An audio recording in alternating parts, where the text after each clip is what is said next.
చేస్తాం, మరెక్కడా పోస్టింగ్ రాకుండా చేస్తాం, పెద్ద ఆయన ఫోన్ చేసినా వినవా, సర్వే సెటిల్మెంట్ కమిషనర్కి పెద్దిరెడ్డి మనుషులు బెదిరింపులు, అయినా లొంగని సిద్ధార్థ్ జైన్, రాగానిపల్లె భూమి కేసులో కొత్త కోణం, చిత్తూరు జిల్లా పొంగనూరు మండలం రాగానిపల్లిలోని 982 ఎకరాల ఎస్టేట్ భూములపై 1970 నుంచి వివాదం నడుస్తుంది. దీన్ని పట్టాభూమిగా పేర్కొట్టించిన ఉత్తర్వులను అనేక దశలో అధికారులు కొట్టివేస్తూ వచ్చారు.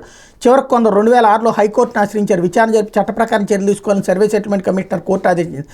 అందరికీ నోటీసులు ఇచ్చి వారి వాదన వినాలని, పొంగనూరు తహసీల్దార్ వాదన కూడా వినాలని కోర్టు చెప్పింది. అయితే ఆ తర్వాత 2022 వరకు ఈ భూమిపై ఎట్లాంటి పురోగతి లేదు. దీనిపై చిత్తూరు జిల్లా వైసీపీ నేతలు కన్నేసిన తర్వాత కదలికి వచ్చింది.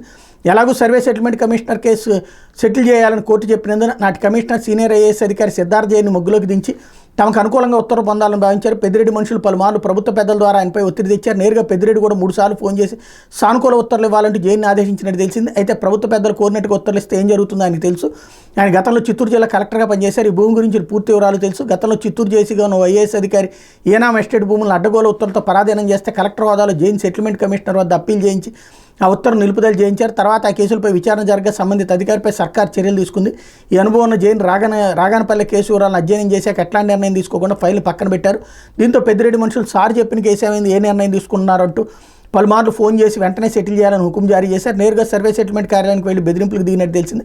మేమంటే లెక్కలేదా, సార్ చెప్పినా ఎందుకు సెటిల్ చేయడం లేదు, ఈరోజు క్లియర్ చేయాల్సిందే, మేము చెప్పినట్టుగా అనుకూలమైన ఆర్డర్ ఇవ్వాల్సిందే, లేకుంటే పోస్టులోనే లేకుండా చేస్తాం, మరి ఎక్కడా పోస్ట్ ఇవ్వకుండా చేస్తామని తీవ్రంగా బెదిరించినట్టు తెలిసింది.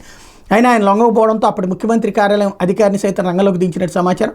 కోర్టు చెప్పినట్టుగా తన స్థాయిలో విచారించడం కుదరదని, అందుకు రూల్స్ సమ్మతించవని కమిషనర్ చెప్పినట్టు తెలిసింది. తొలుత సెటిల్మెంట్ అధికారి ఉత్తర్వులు ఇవ్వాల్సి ఉంటుందని జైన్ స్పష్టం చేసినట్టు సమాచారం. ఎస్టేట్ రద్దు చట్ట ప్రకారం కొత్తగా విచారణ చేపట్టి నిర్ణయం తీసుకోవాలని కమిషనర్ నాటి జేసీ ప్రస్తుత తిరుపతి కలెక్టర్ వెంకటేష్ని ఆదేశిస్తూ 2022 ఏప్రిల్ 28 లేఖ రాశారు. నాటి ప్రభుత్వ పెద్ద జోక్యంతో వెంకటేష్ ఈ కేసును సుమోటోగా విచారణకు స్వీకరించారు. కమిషనర్ లేఖను లెక్క చేయకుండా పెద్దిరెడ్డి మనుషుల ఒత్తిడికి లొంగి రఫ్ పట్టాయే ప్రామాణికమైందని తేల్చారు అన్నటువంటి వార్తని హైలైట్ చేశారు. లేకపోతే పట్టణ